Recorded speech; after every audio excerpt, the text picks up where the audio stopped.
everybody, Tapper here. Today, I'll be talking about and making the easiest plush on my list so far, a snakeworm. Snakeworms are invertebrates in the Tapperverse that do their absolute best to mimic snakes. There are 21 types of snakeworm, based on Carpophis, Calamaria, Platyplectrurus, Gerhopilus, Epacrophis, Leptotyphlops, Myriopholus, Namibiana, Trichelostoma, Emerotyphlops, Antilotyphlops, Argyrophis, Cubotyphlops, Grypotyphlops, Indotyphlops, Lethaeobia, Matatyphlops, Malaeotyphlops, Ramphotyphlops, Typhlops, and Xerotyphlops, and I apologize if I butcher any of those names. Most of these guys are quote-unquote pure, without any connection to elements or plants. They are just fusimals. They are just regular animals. But 6 of them are different.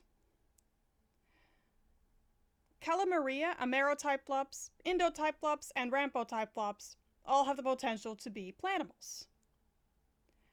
Calamaria is only found in one location in my Tapperverse, both as a pure type and as a reed-like planimal.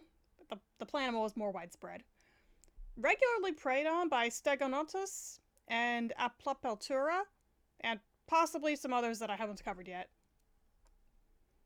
Emerotyphlops also has a pure type and a planimal type, although the planimal isn't as widespread.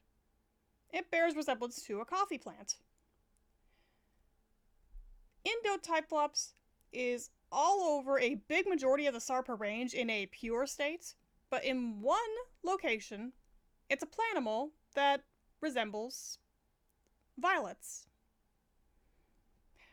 Ramphotyphlops is found in 11 locations, most of which are within the Sarpa territories, with a 12th unconfirmed sighting in another corner of the galaxy. And 3 of these locations have them as planimals instead, with the creatures growing olives. Antilotyphlops and Matatyphlops both have the potential for elemental appearances. Antilotyphlops is sometimes essentially a small golem made of dirt, while Matatyphlops is made out of sand most of the time. It's found in exactly 2 locations, with one being made of sand and the other being an animal. Just like the slugpints and snailpints, they will be hunted by snake wolves and felis serpents, although it's not what any of them prefer.